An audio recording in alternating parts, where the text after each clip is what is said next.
nandito sa atong sa likod. Would you come over? Okay, nakaupo na pa diyan sa gitna niya. Ay, dito. Dito.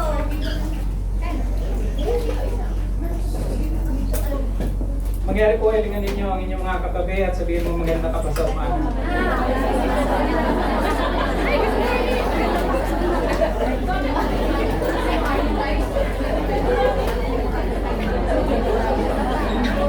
Isang mapagpalang araw sa ating lahat. Gusto ko lang po ipagbigay alam bago tayo magsimula sa ating word. Hiniling ko ang lahat ng mga preachers ng iglesia nito makipagkita sa akin bagay ang alas 5. Sa dati nating tagpuan dyan sa ito ba? Amen. Praise the Lord. 5 o'clock. Wala po kaming class sa BBC kundi exam lamang, quiz. So madali po kami matatapos mamaya. And so we can meet earlier than expected. Anyway, nasa lampas na po tayo ng kalahati ng taon. And nalalapit na po ang ating anniversary. And hinihiling po na lahat ng gustong sumama sa anniversary banquet ay magsimula na pong magbigay ng inyong, hindi lang magsimula, huli na po kayo. Ay bayaran ang kaukulang installment. Ang atong banquet ay magkakahalaga ng mga 400. And ito po ay matagal na nating ina-announce na para may paghanda ng bawat isa ang kaukulang contributions. And ikinalulungkot ko po na hindi pa natin alam kung saan tayo magkaraos ng ating banquet dahil hindi po sila tumatanggap ng advance booking ng 2 hanggang 3 buwan. So the only time that I can book our anniversary banquet in a hotel is sometime in November, this October. Maybe before the end of September, I am going to book that. So mangyari po na tayo po ay kumilos na at magbigay ng kaukulang contribution. Now, gusto kong pasalamatan kayong lahat na patuloy na tumatangkilik sa ating fundraising. Alam ko po na kung maaari lamang ay hindi ko gagawin ito. Hindi ko ipahihintiulot ito. Ngunit ang church council na po nanggaling sa kanila. Ang motivation na ito na kailangan natin gumawa ng isang fundraising dahil nga we are a little bit financially challenged in our everyday, every month operations. And so, ako yung papasalamat sa lahat ng mga kinaukulang mga host every week. Sila po ay nagsasacrifice ng kanilang time, effort, and minsan hindi na po sila nagpapabayad ng kanilang kapital para lang tayo ay makaipon at kay pagpatuloy ang ministry natin. Palakpakan po natin sila. And sana po ay huwag kayong namu-offend nang dahil lamang diyan. Ayan po ay para sa church, hindi po yan para sa akin nor para sa kanino man. Okay? And isang bagay na dapat ay pagtulong-tulungan natin lahat. Okay? And huwag na po kayong humingi ng discount. Isang bagay po, nakakatulong ito sa inyo dahil mas mahal po kung mag-aaga kayo sa labas at magpapahalian kayo sa labas. And so consider this as a ministry coming from everyone. Okay? So turn with me to Titus chapter 2 verse 11 to 14. Tumayan po natin ang salita ng Diyos sa Titus chapter 2 verse 11 to 14. Ganito po ang sinasabi. For the grace of God has appeared. Ang biyaya ng Diyos ay naipahayag that offers salvation to all people, na nagbibigay ng kaligtasan sa lahat ng tao. It teaches us to say no to ungodliness. Ito ay nagtuturo sa atin na magsabi ng hindi sa lahat ng hindi makadiyos at makamundong mga pita or ungodliness and worldly passions, and to live self-controlled, upright, and godly lives in this present age. Na tayo ay mamuhay na may pagpipigil sa sarili, upright, matuwid, and godly lives, makadiyos na buhay sa ating panahon. While we wait for the blessed hope, habang iniintay natin ang blessed hope, ang ating pag-asa, the appearing of the glory of our great God and Savior, Jesus Christ, na maihayag ang kaluwalhatian ng ating dakilang Diyos at ating manunubos na si Kristo Jesus, who gave Himself for us, na siya nagbigay ng kanyang sarili para sa atin, to redeem us, upang tayo ay tubusin from all wickedness, sa lahat ng kasamaan, to purify for Himself, upang pakalinisin niya para sa kanyang sarili, a people that are His very own, ang mga tao na para sa Kanya. May the Lord add more blessing upon the reading of His Word. Amen. Tayo po ay manalangin. Panginoon, kami po ay nagpapasalamat sa umagang ito sapagkat napakabuti mo, naririto na naman kami upang makinig ng iyong mga salita. Dalangin ko, Panginoon, na sa loob ng nalalabing mga oras, dalangin ko, Lord, na magkaroon kami ng panibagong pananaw sa present age, sa kasalukuyang panahon na kami ay naninirahan. Lord, alam namin na hindi na magtatagal ang panahon ito. Dalangin ko ang bawat isa ay maihanda. Dalangin ko ang bawat isa ay magkaroon ng panibagong sigla at Panginoon, pag nanais na makasalubong ka. Salamat, Panginoon, sa gagawin mo. Banal na Espiritu, salamat sa pakikisama mo sa bawat isa sa amin. Sa iyo ang lahat ng papuri at pagsamba sa napakatamis na pangalan ng aming Panginoong Jesus, and everyone would say, Amen. When my daughter was still in secondary school, si Joanna, yun, nakasalam pa. Okay. Nung siya ay nasa secondary school pa, I told her, I think, once or twice, that I was afraid of her future. Na kinatatakutan ko ang kanyang kinabukasan. Not necessarily her personal future, but the future that he is going to grow in. Na siya ay yung kinabukasan na kung saan siya ay maninirahan. Now, I didn't know that that future has arrived already. And this is exactly the kind of world that we are living right now. Yes. And nakakatakot siya. Bagamat tayo mga Pilipino ay sanay ng umiti sa kalagitnaan ng bagyo at lindol, okay?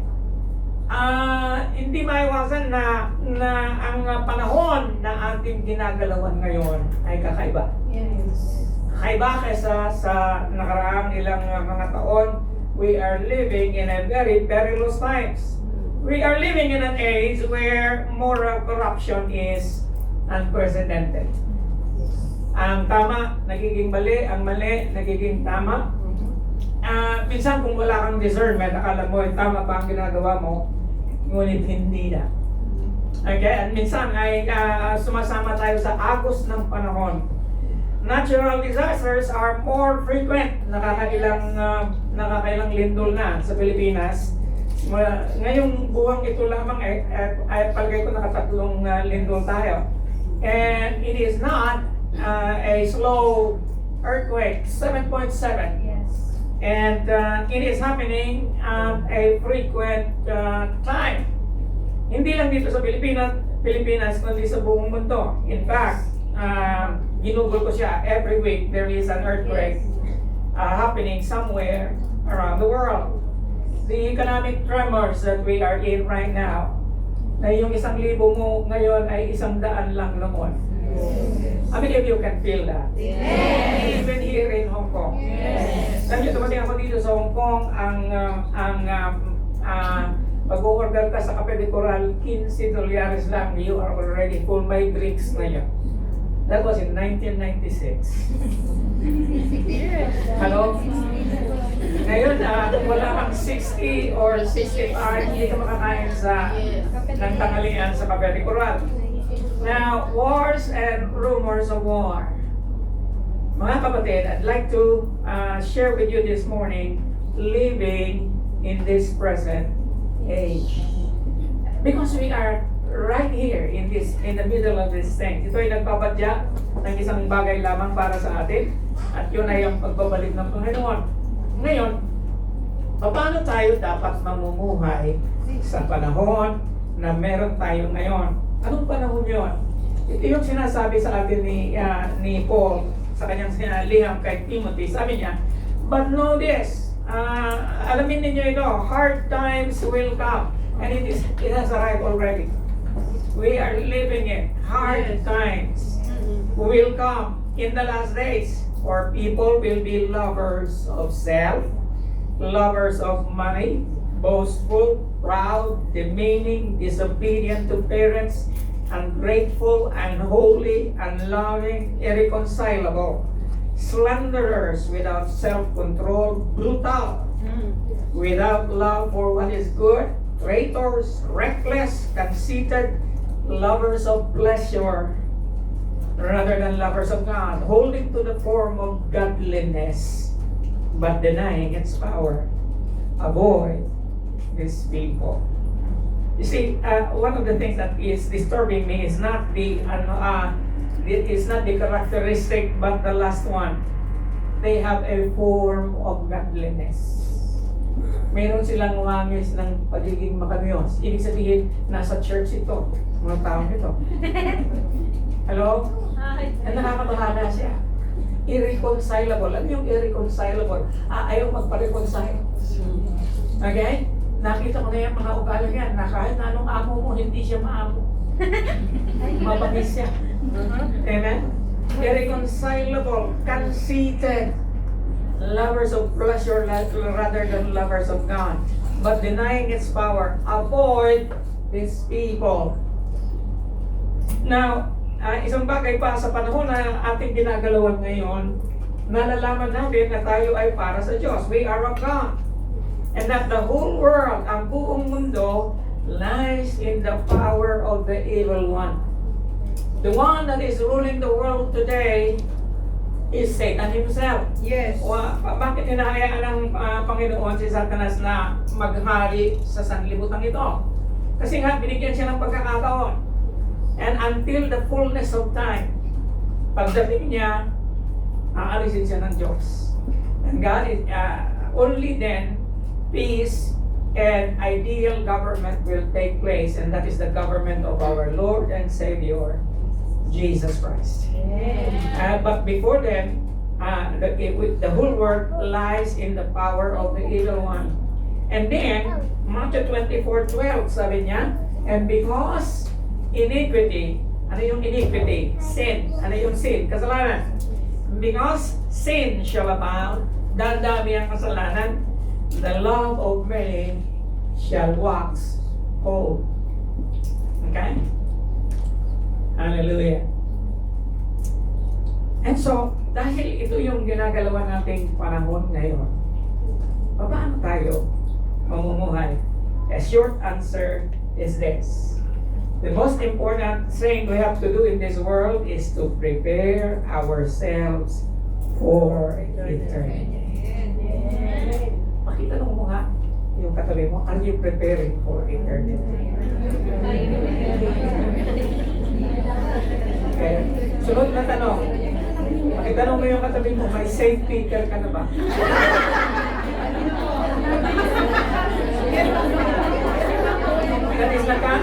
That is not the kind of preparation I'm talking about. Okay guys? Hindi yan ang kind of preparation na aking sinasabi ngayon. Ang sinasabi kong preparation is this: are you ready for eternal life? Amen. Hallelujah. Hindi na bali kung itapong ka lang sa dagat kapag ikaw mag-alala. Minsan nag-aalala tayo kung paano tayo lilibing. Kapatid, hindi mo na dapat isipin yun. Okay, gusto mo mang ilibing na marangya, wala kang masasabi doon kasi yung iiwanan mo, sila ang magdidesisyon para sa'yo. Yes. Pwede ka nilang ibalot lang sa banig. Ganyan, pwede ka nilang ipasunog, hindi ka makakapagpaindi. Right? Hallelujah. Alalahanin po natin, may mas mahalagang preparasyon na dapat tayong gawin. At yun ay kung saan tayo maninirahan sa buhay na walang hanggan. Hallelujah. There are 4 things I want to share with you this morning. May 4 na bagay na nais kong ibahagi sa inyo ngayong araw na ito. Paano tayo mamumuhay sa panahon na katulad nito? Amen? Muna sa lahat. Paano nga ba? Number 1, there must be a rejection of worldliness. Dapat daw ay nire-reject natin ang lahat ng kamunduhan. Hindi ko na rin nire-reject ang mundo, whether you like it or not, nandito pa tayo. Whether you like it or not, mamamalingki ka pa rin. Whether you like it or not, yung employer mo, uuwian mo pa rin siya mamaya. Whether you like it or not, makikisama ka pa rin. Amen? And yet, we are called to reject worldliness. Ano sabi diyan? For the grace of God has appeared. Ang biyaya ng Diyos ay naipahayag na. At ito raw ay nag-o-offer ng salvation sa lahat ng tao. Kaya so nasa sa iyo po kapatid, ang desisyon kung tatanggapin mo ang ino-offer sa iyo ng kaligtasan. At ito rin ay nagtuturo sa atin. It teaches us to say, no! Naalala ko ba na minsan, palagi kong sinasabi noon, kung may gusto kong may matutunan kayo sa akin, lapit na akong mag-retire. If there is anything that I need you and I wanted you to learn from me, it's only one word. Learn to say no.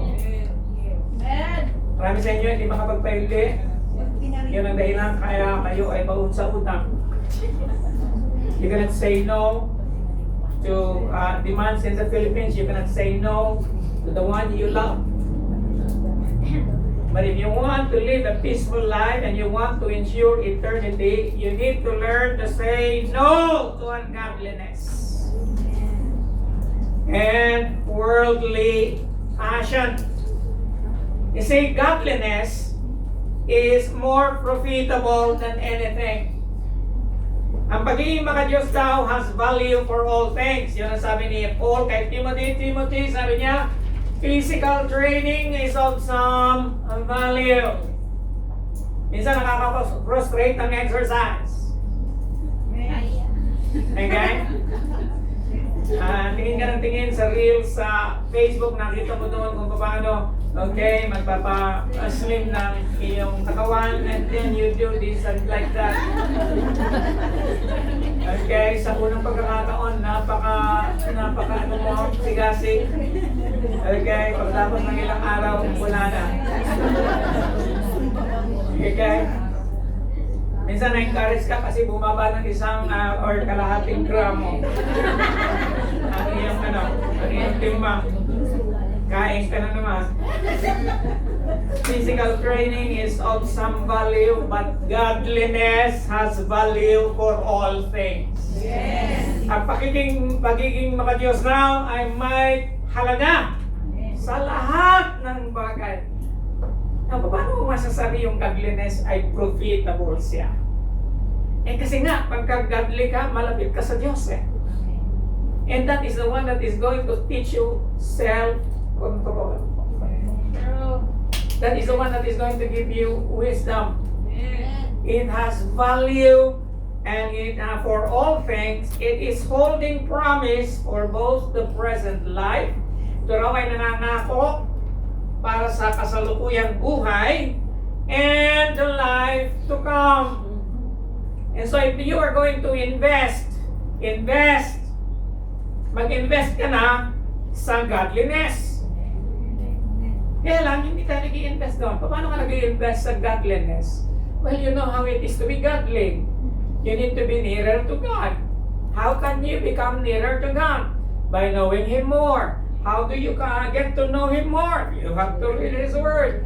It is a disciplined life, cultivated over the years. Hindi po siya overnight.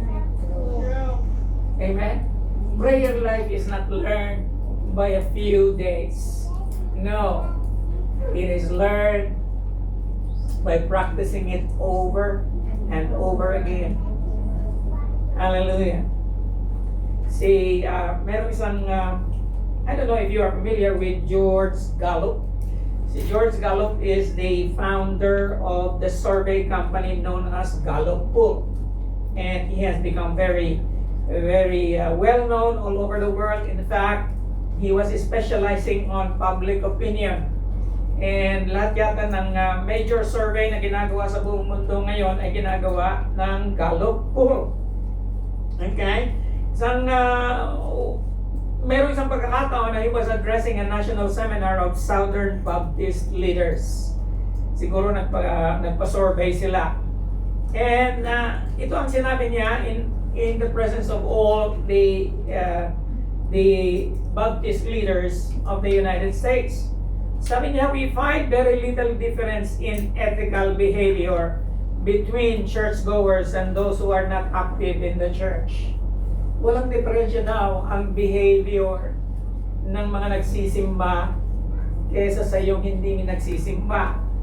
The levels of lying, ang bagdan ng pagsisinungaling, cheating, and stealing are remarkably similar in both groups.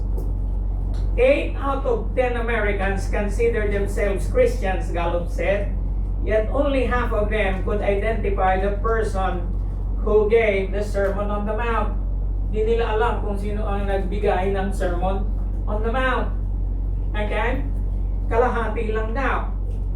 And then a fewer could recall even half of the 10 Commandments. Sa 10 utos ng Diyos, kalahati lang daw ang nabibigay na nare-recall ng mga Kristiyano. Only 2 in 10 would be willing to suffer for their faith. 2 lang sa 10 ang willing na mag-suffer para sa kanilang pananampalataya. Now, if this is the kind of church we have, what do you think is the hope for eternity? Hello? You see, Christianity is not just being present every Sunday. Hello? If that is the only reason why you are here, then we have failed. Amen? Hallelujah. And so, there must be a rejection. The very reason why ito ang findings ng Gallup poll sa Amerika is because worldliness is still an issue in the church. Sabi nga nila, banal pagka nasa loob ng church, hangal paglabas. Pintuan. Amen? You and I are called to be world changers. We are not called to be world chasers. Hindi po tayo naghahabol ng kamunduhan. Okay? Kung lagi ka naghahabol ng bagong edition ng cellphone, that's worldliness. Hello? Amen. Napaka-killjoy mo, Pastor. Hallelujah. Oo nga. Hallelujah. Di na baling killjoy ako, magpapang-isip. Okay? The world, with its cravings, is passing away. Lumilipas daw ang mga cravings ng mundo. Yes. Hallelujah. Alam niyo, unang panahon, sikat ka na pagka meron kang napakalaking TV. Hanggang ngayon sa Pilipinas. Kaya lang, bali wala na ng TV ngayon. Yes. Okay? Yung, alam na yung TV mo na lalaki, hindi mo mabuhat sa kalaki. Okay? Kasi wala pa yung mga flat screen nung unang panahon. Dumating ang flat screen, palakihan din. Ngayon, baliwala na. Ang flat screen na yan. Cellphone na lang. Nasa cellphone na, nasa computer na lahat. You understand? Amen. Hallelujah. And yet, yan ang sinasabi, the world and its cravings is passing away. Siya lang daw na gumagawa sa kalooban ng Diyos, continues forever. These are the things that are eternal. Worldliness is whatever makes sin looks normal. Minsan yung kasalanan nagiging normal na. And yung righteousness, strange. Uy, magsisimba ka na naman. Strange. Hallelujah. Attend ka ng prayer meeting. Strange. Amen. Hallelujah. Pero hindi strange. Pagka iimbitahin kang pumunta sa beach. Okay? Dinakdakan, please. Hindi strange na mag-two-piece. Wow. Okay? Ayun ang kalakaran ng mundo ngayon eh. Diba? Ano ikakahaya ko? Katawan ko, desisyon ko.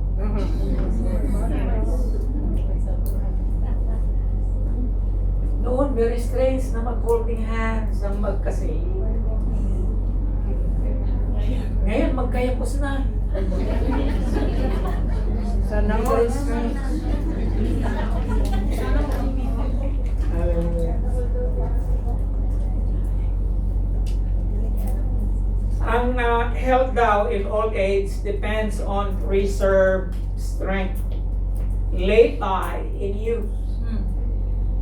Yung mga matagal na nabubuhay, hindi lang daw yun overnight, yun daw ay pinaghandaan simula po nung sila ay nasa kanilang youth. Wisdom in old age depends on knowledge and experience you have stored in the past. In the same way, spiritual peace and godliness and satisfaction in old age is paid during your youth times. Remember the word. Remember your Creator in the days of your youth. Why? Because I have never seen of an aged person who was sorry for having lived a God-fearing life. Wala pa raw nakita ang may akda nito, sabi niya, wala pa ako narinig na isang matandang tao na nagsabi sa akin na he is sorry for having lived a godly life. Nor have I heard of a godless person who was satisfied with having spent a lifetime of sin. Madalas, laging mayroong regret ang tao na hindi godly. Lalong-lalo na sa araw ng kamatayan.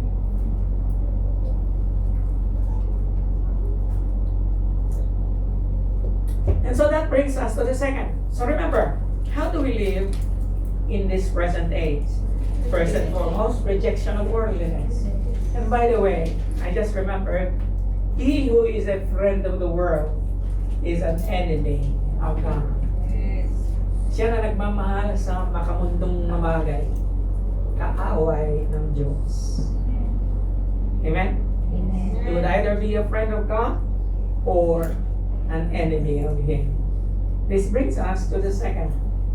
So number one, rejection of worldliness. Number two is the opposite. Cultivation of godliness. Okay? Ano yung sinasabi ng cultivation? Hindi ko alam saan cultivation sa Tagalog. Okay? Pag sasanay ng godliness.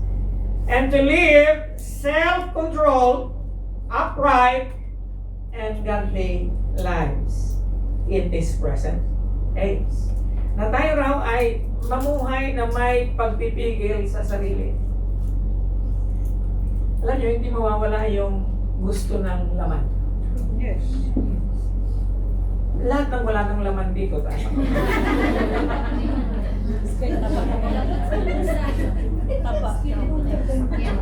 Lahat tayo may laman, di ba? Yes. Kurutin mo ang sarili mo, masakit o hindi?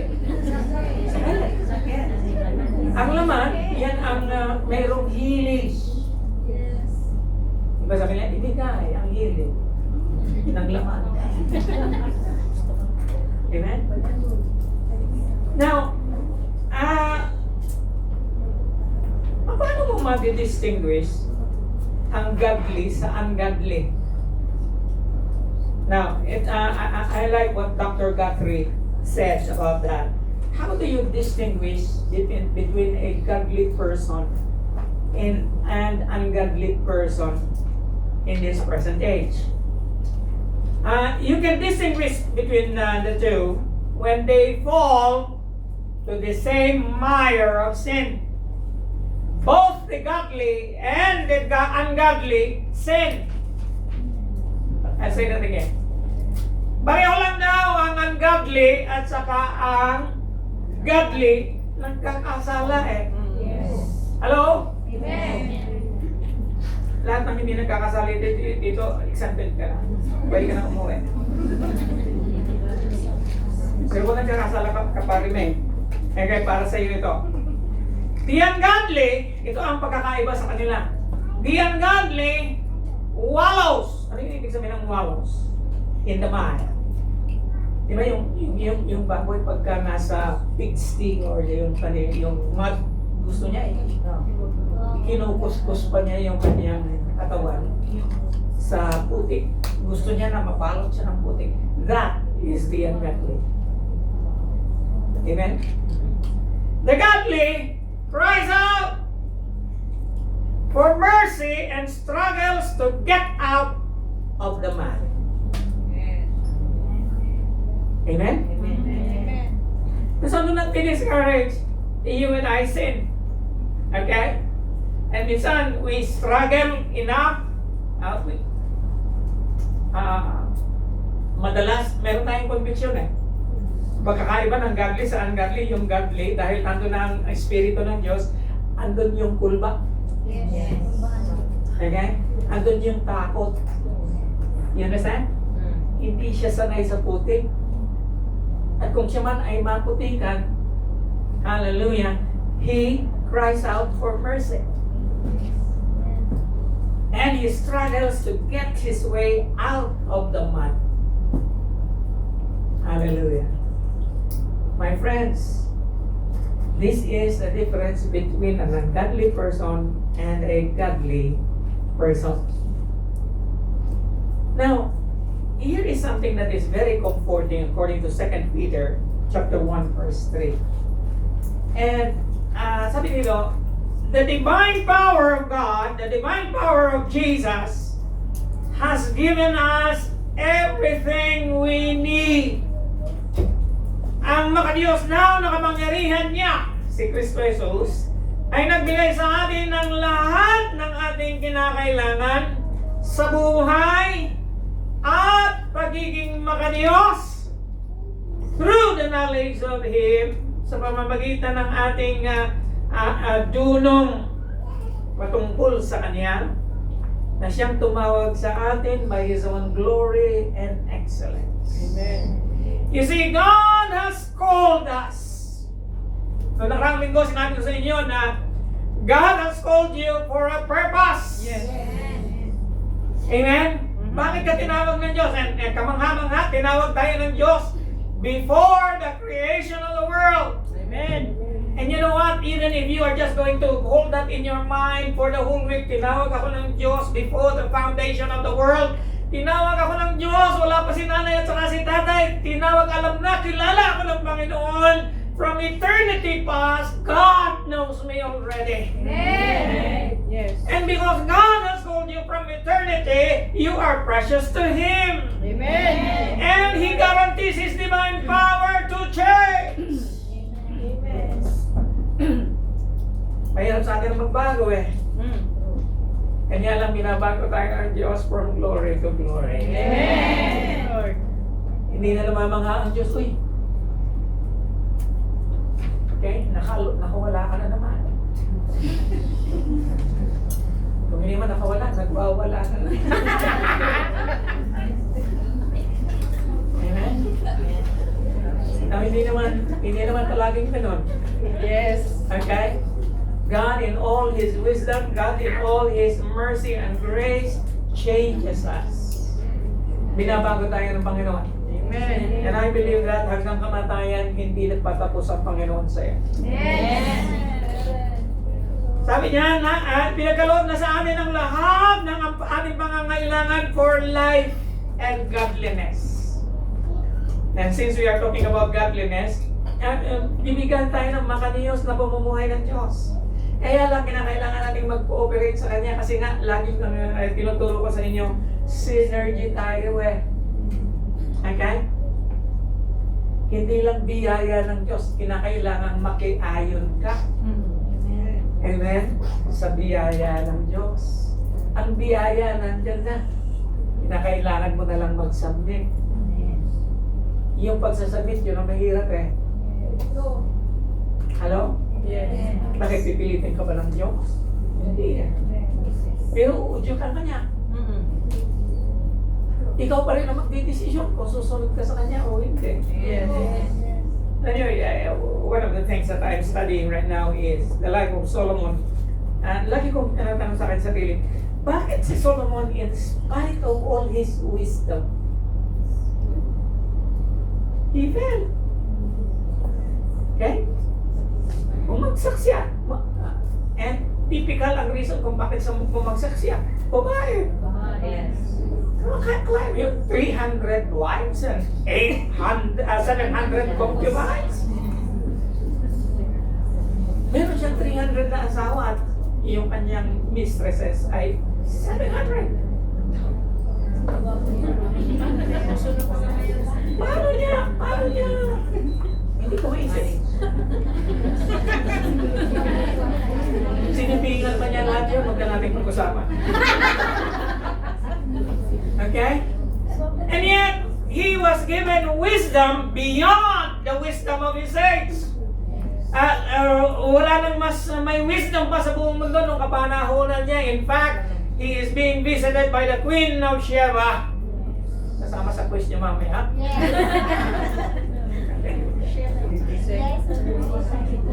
She was visited by the Queen of Sheba para lang makinig sa kanyang wisdom, and yet he fell. Why? Because wisdom cannot make you godly. What can make you godly? There is only one thing that can make you godly, that is obedience. Obedience! Obedience!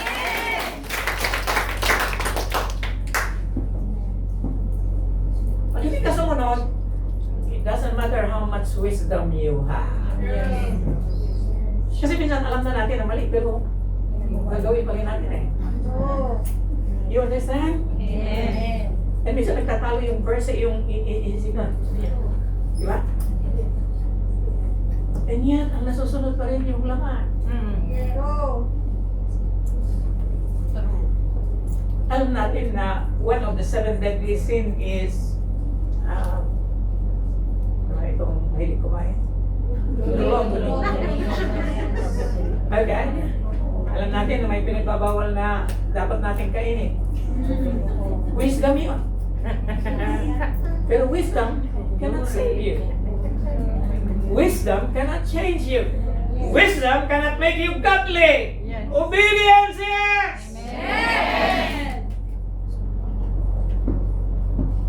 Another person is David. Can you imagine David?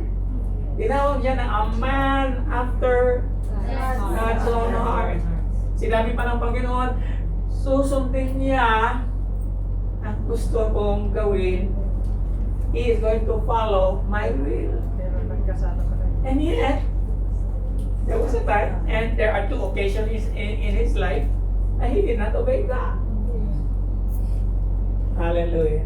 Bakit na-reject si Saul na hari bago siya? Because Saul, even if he was anointed as king, and by the way, even if the Lord anoints you, if you will not obey, that is not going to make you godly.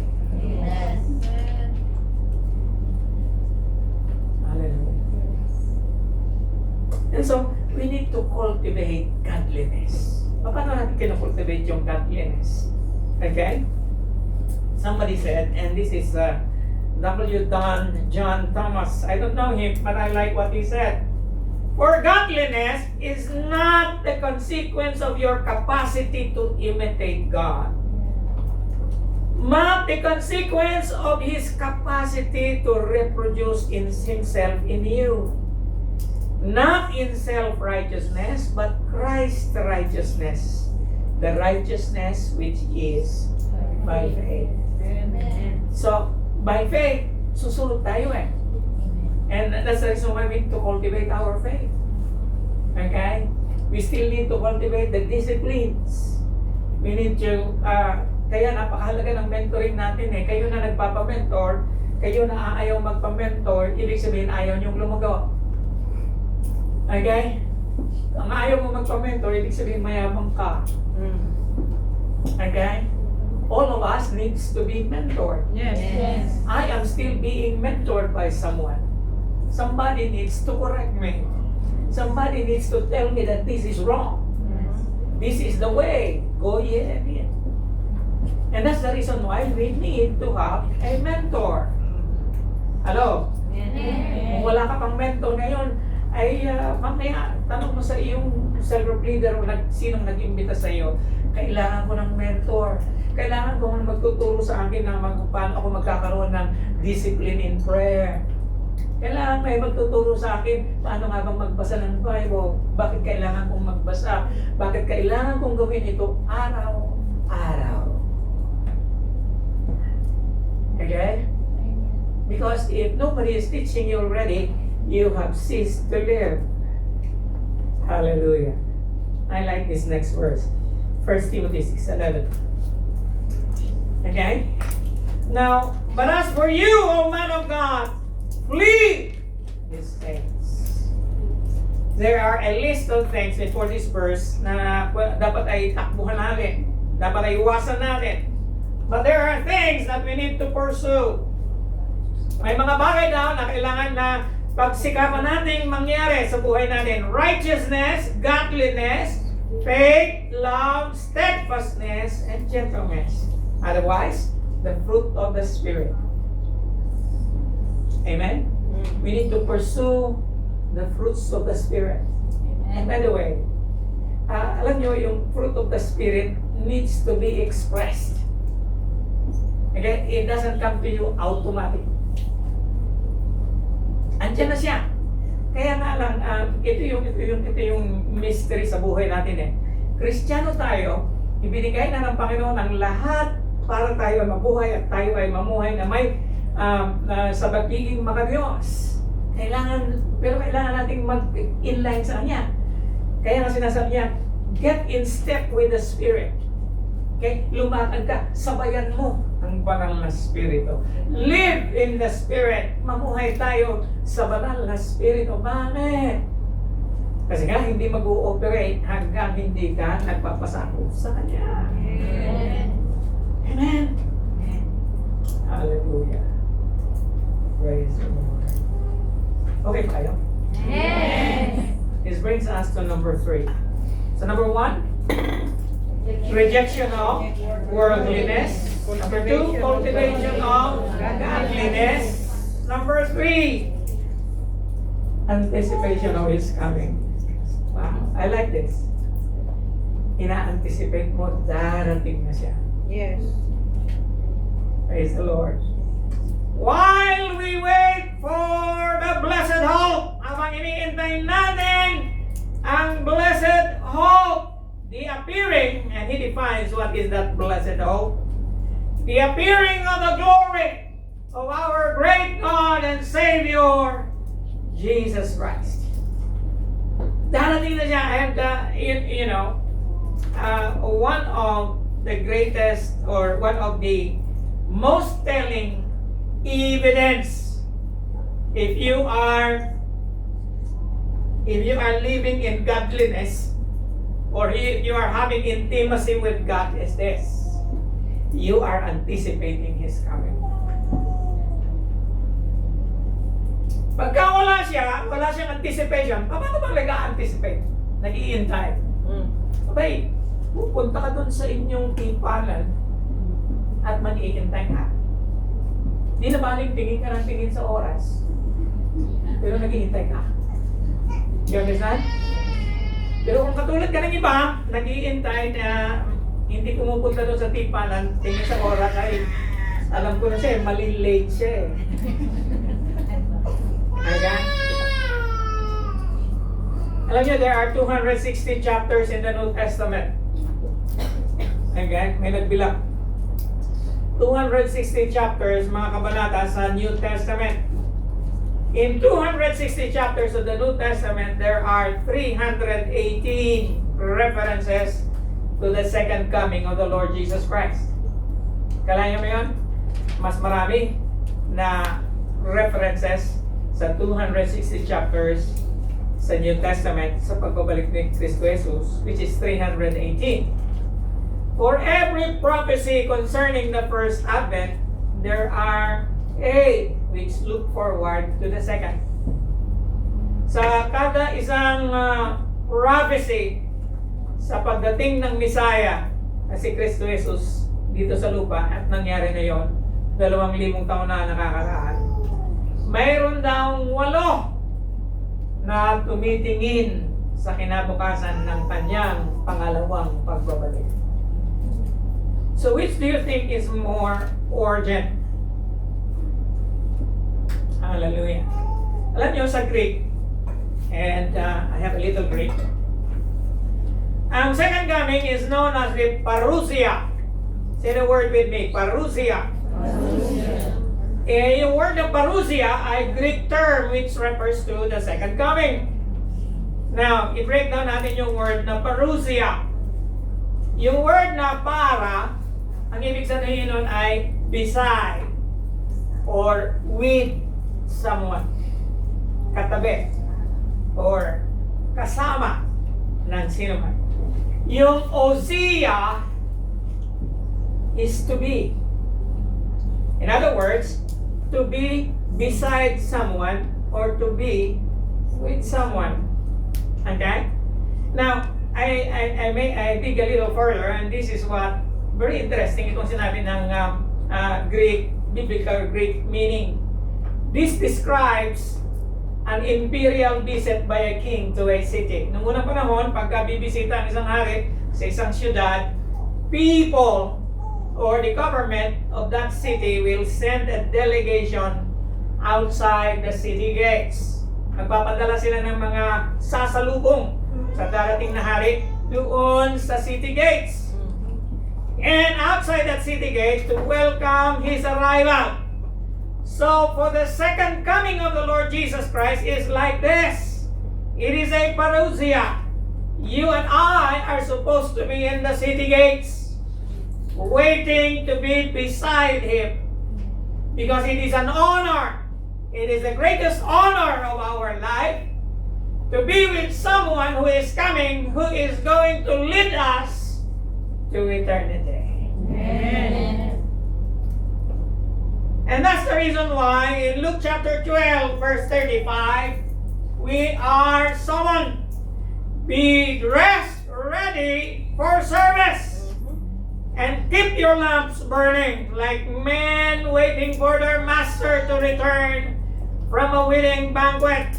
So that when he comes and knocks, they can immediately open the door for him. Marami sa inyo ay nag-iintay sa inyong employer na dumating sa hapon or sa gabi. And some of you are not waiting in delight. Some of you are waiting in terror.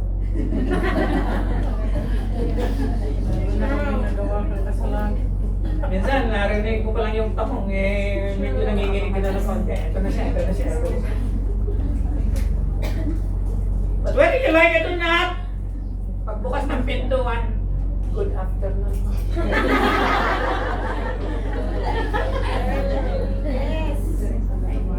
The one that is coming is quite different from your employer. But there are two responses when that king is going to come. You are either going to meet him in fear or you are going to meet him in joy. Amen? Nakakatakot pagka darating ang Panginoon at alam mo na hindi ka handa. Nakakatakot na alam mo na there are still some things that you need to settle with him before he comes. You better settle it now. May panahon ka pa. Amen? Pagbalik ng Panginoon, hindi na siya darating para sa kaligtasan. Pagdating ng Panginoon, darating siya sa paghuhukom. And marami sa mundo ngayon ay nagpapadya ng nakakatakot na consequence para sa lahat ng nakakalam na darating ang Diyos, ngunit hindi siya handa. We need to get ourselves ready. You have to be dressed ready for service. Keep your lamps burning. Laging may gas. Amen? Laging may seal. Hallelujah. See, katulad ng dalawang tao na nakasakay, alam niyo, magpunta ka sa peak. Lahat ng mga nagtatrabaho sa peak. Magsasakay ka sa bus, either kaharap mo yung bundok, or katabi mo yung bundok, or katabi mo yung the other side, yung bangi. Now, the view is quite different. Ako gusto ko lagi maupo doon sa my view. Okay? Living in anticipation of the return of Christ. And may iba natatakot magmuti ang Panginoon. Okay?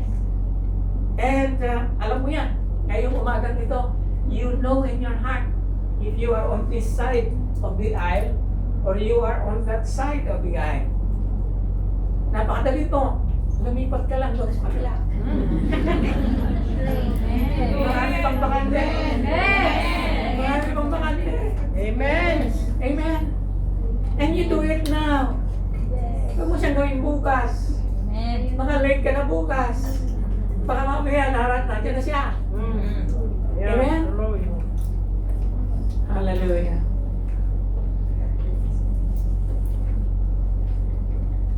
You see, our citizenship is in heaven. I'd like to know that. I know that. And alam nyo, minsan ikinahihiya ko na ako ay Pilipino. Nang dahil sa mga nangyayari sa Pilipinas ngayon, kaya. Okay? Sabi nga ng isang pastor na dumating dito, kaibigan ko siya, president ng Bethel Bible College. Kaya, nag-preach siya dito, di ba? Sabi niya sa akin, nung pinapasyal ko siya sa Promenade ng Chimsalchur. Sabi niya sa akin, with a very forlorn image.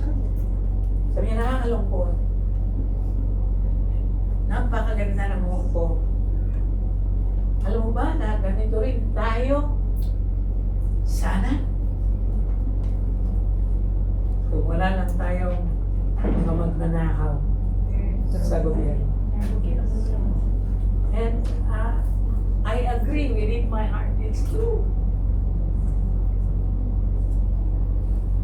May panahon, nung unang panahon, may nagkwento sa akin, pastor na siya. Sabi niya, alam niyo ba na ang Hong Kong, palipasan ng oras ng mayayaman sa Maynila nung unang panahon. Dito sila nag-aagahan.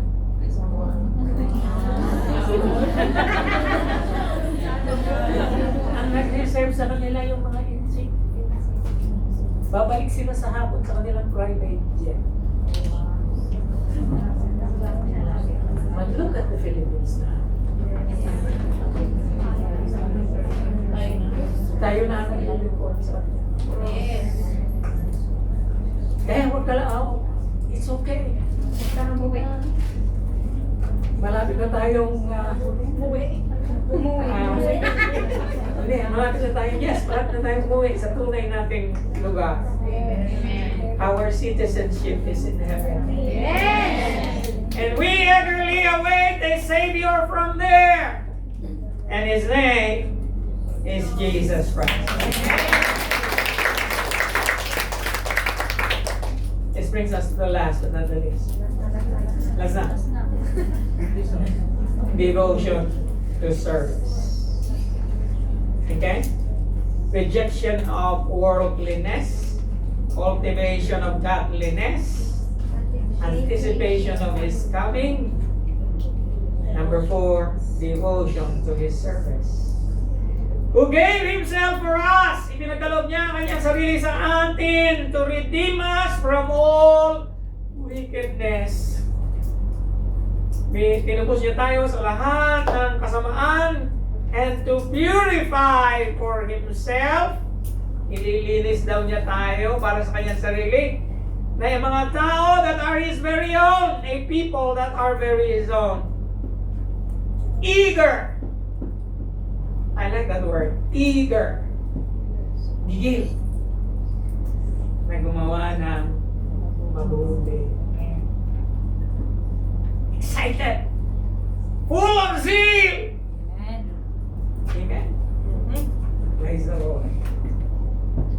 The minister.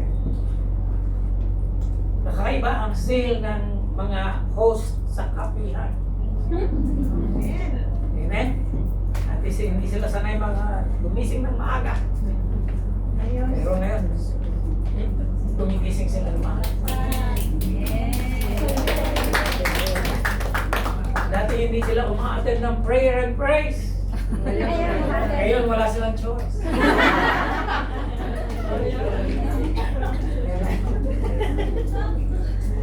Praise God. Life is brief. Alin, maigli lang po eh. Yes. So believers, dahil tayo maigli lang ang buhay, tayong mga may pananampalataya, kailangan tayong mamuhay na may urgency. Urgent and undivided devotion to Christ. Hallelujah. Ayo, may kapaguran ng tao. Napapagod din ako eh. Yes. And minsan I'm weary. Minsan I am just really tired. And yet, deep within my heart, okay, deep within me, I still have that urgency. Pagka nawawala yung passion, responsibility will take over. Okay? Kahit ayaw kong bumangon, babangon ako eh. Okay? What dictates me? Sometimes when passion is not there, responsibility will take over. And the Lord honors that. We must have an undivided devotion to the Lord Jesus Christ. Gusto ko ang sinabi ni C.S. Lewis, sabi niya, the Christians who did most for the present world were precisely those who thought most of the next. Sila raw na nag-a-anticipate ng panibagong buhay sa kinabukasan, sila yung mas maraming nagagawa sa kasalukuyan. Kakaiba, no? Dahil ina-anticipate mo, darating ng Panginoon, may urgency ka. Okay? Hindi lang para sa sarili mo. You want to make a mark in the world, not because you want to save yourself only, but even your family, your friends, and the others. Kaya nga sinabi ng Panginoon, occupy till I come. Yan lang. Ginagamit ito ng marami para sa kanilang sariling kapakanan. Occupy till I come. Pupuntahan ko yung dapat na hindi ko pa mapuntahan. Kakainin ko yung hindi ko pa nakakain. And that is not what occupy till I come means. Occupy till I come is a call to build and expand God's kingdom. With all the resources and talents God has given you. I say this to all and each and every one of you personally. You are here because God has called you. Yes. And God has called you not for any other reason, but to give Him glory by serving Him. Amen. Wala nang ibang dahilan na tinawag ka ng Diyos. Kung bakit ikaw ay narito, tinawag ka ng Diyos. I have no doubt about that. Kahit na narito ka ngayon at pinagbigyan mo lang ang kaibigan mo or wala kang ibang motivation. Okay? Sige nga. Napakakulit mo. Pumayag ka, nandito ka ngayon. For such a time like this, I want to tell you, you are here because God has laid His hand on you. Yes. Because God has chosen you. Yes. Kahit na wala kang damdamin, kahit na walang anything, God has chosen you. Yes. Because you are not going to be here without God leading you this way. Because God has a purpose in your life. And you can either reject Him or receive Him. It's your choice. You are given an opportunity this morning because He is coming very soon. And if you want to live in this present age, if you want to be secure, if you want to have eternal life, then you must have to give your life to Him. And giving your life to Him, living in this present age, you must be in devotion to His service. Wala na ibang iniisip ng Panginoon, bakit ko siya tinawag? Okay? Huwag mo isipin na, dito na ako kasi yayaman ako dito. Hindi po kami prosperity preaching dito. Yes, sometimes the Lord allows us to prosper. I believe that. Okay? And yet, the primary purpose of God is so that you will give Him glory. Amen. And you can only give Him glory. Mabibigyan mo lang siya ng kaluwalhatigan kung maglilingkuran mo siya. Kasi tinawag ka ng Panginoon upang maging pari. You are a royal priesthood. Amen? Ano yung priesthood? Kasi pag tinawag na pari, ibang pumapasok sa isipan natin yung may mga mahabang damit, itim, tapos may white collar dito. Okay? At kung dadagdagan pa, mayroong konting halo. Hindi po yun ang pare. Ang pare ay intercessor.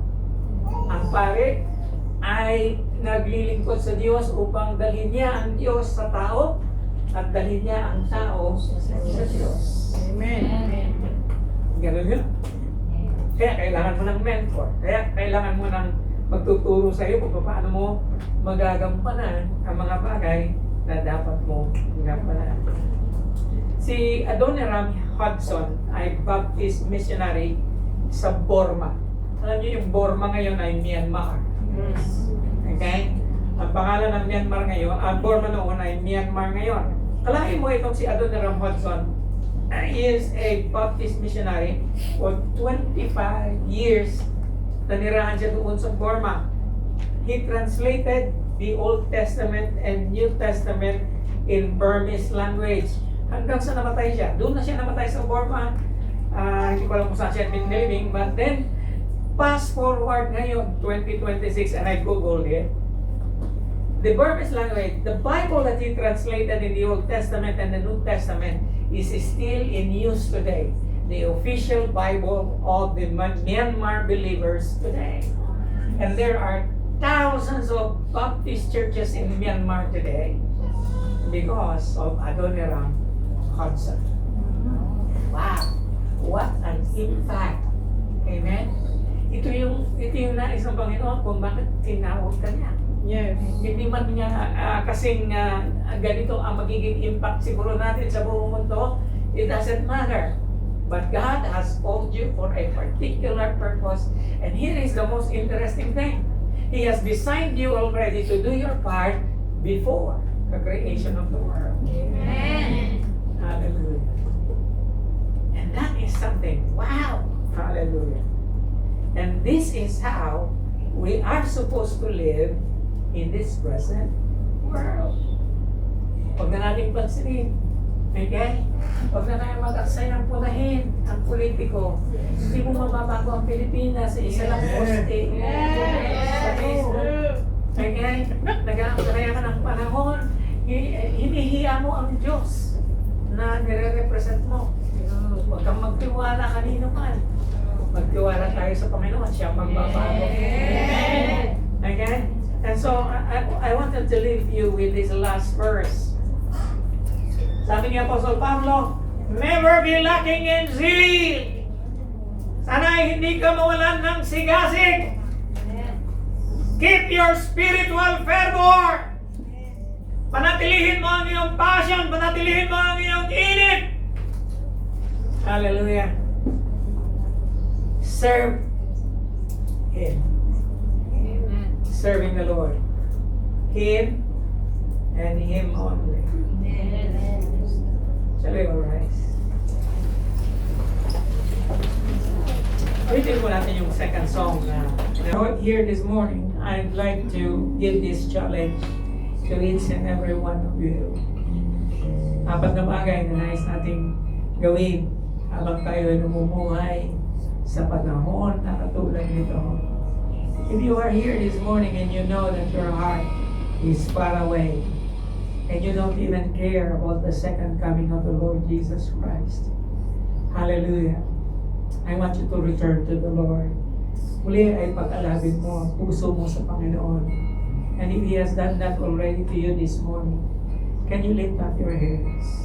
Everyone here, you want to become a part of what God is doing and what God is doing in the church, what God is doing in the world today. You want to be ready. You want to be ready. He is coming. He is coming. And He is right at the door. Hallelujah. May matagpon tayo ng Panginoong lahat na nag-iintay sa Kanya at the city gates. Na may matagpon tayo ng Panginoon na nag-aalab ang puso natin at excited sa Kanyang pagbabalik. Kapatid, kung narito ka at alam mo, malamig ang puso mo sa Panginoon, lift up your hands to Him. I want to pray with you this morning. And if you are here, wala kang relationship sa Panginoon, narito ka, alam mo, kilala mo siya, narinig mo ang pangalan niya, wala kang ugnayan sa Kanya. Kapatid, napakadali. Hallelujah. Ngayon ang araw na tinatawag ka ng Panginoon, it is not an accident that you are here. You are here because the Lord has appointed you for this time and this purpose. Nais ng Panginoon, may suko mo ang buhay mo sa Kanya. And hindi mo pagsisisihan ang gagawin mo, kapatid. Hindi mo dapat ikahiya ang bagay na gagawin mo ngayon. Walang pupusya sa iyo sa lugar na ito. The Lord is here. Ikaw lang at saka si Lord. Hindi ako at ikaw. Ikaw at ang ating Panginoon. Ang pagkakaroon ng ugnayan ngayon. Itaas mo rin ang iyong kamay. Hallelujah. And as you lift up your hands to the Lord, I'm going to pray. Umayon ka sa akin.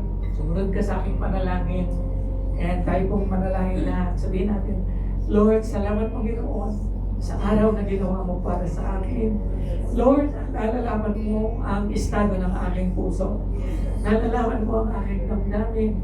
Nalalaman mo, Lord, ang aking pamumuhay. Araw, Panginoon. Lord, salamat at pinala mo ako sa lugar na ito. Salamat, Panginoon. Narinig ko ang iyong mga salita. Lord, salamat, Panginoon. At muli, pinalala mo sa akin na darating ka. Lord, papaano na lang ako kung daratnan mo ako na ganito. Lord, sabihin mo sa Kanya, Lord, forgive me of my sins. Patawarin mo ako sa lahat ng aking mga kasalanan sa iyo. Patawarin mo ako, Lord. Ilapit mo ako sa iyo. Magkaroon tayo, Panginoon, ng reconciliation. Linisin mo ang lahat na magiging dahilan upang ako ay mapahiwalay sa iyo. Linisin mo ang lahat, Panginoon, ng aking karumihan. And Lord, salamat po. Salamat, Panginoon. Salamat sa pagkakataong ito. Sapagkat, Lord, hindi pa huli ang lahat. Lord, sa iyo pinagkakatiwala ang aking buhay. Sa iyo pinagkakatiwala ang aking kinabukasan. Sa iyo pinagkakatiwala ang aking kasalukuyang pamumuhay dito sa Hong Kong. And Lord, salamat din. Salamat sa pagbabagong loob Salamat, Panginoon, sa bagong buhay na ipinagkaloob mo. Salamat sa panibagong pagkakaroon. Ikaw na nadi-discourage, ikaw na nawawalan ng pag-asa. Join me in prayer. Sabihin mo sa Panginoon, Lord, salamat po sa panibagong encouragement, sa panibagong tawag mo sa akin. Salamat, Panginoon, sapagkat alam ko na hindi ka nagbabago. Lord, maraming beses na akong nagbago, Panginoon, ngunit hindi ka nagbabago. Lord, patuloy mo akong hihinikayat na magbalik loob sa iyo. Lord, naririto ako ngayon, umaga. Salamat sa mensahe na aking narinig. Tanggapin mo, Panginoon, ang aking pagbabalik loob. Tanggapin mo, Panginoon, ang aking pagbabalik sa iyo, Panginoon. Alisin mo ang lahat na nagiging balakid para ako, Panginoon, ay maglingkod sa iyo ng maayos. Salamat sa pagkilos ng banal na Espiritu. Lord, salamat sa ginagawa mo sa aming kalagitnaan ngayon. At salamat, Panginoon, sa pangungusap mo sa buhay ng bawat isa. Sa iyo pinagkakatiwala ang lahat ng mga kamay na ito. Sa iyo pinagkakatiwala ang lahat ng pagsuko, lahat ng pagpapakumbaba, at lahat ng paghingi ng kapatawaran. Sa iyo ang lahat ng papuri at pagsamba sa napakatamis na pangalan ng aming Panginoong Jesus, and everyone would say, Amen. Palapakan po natin.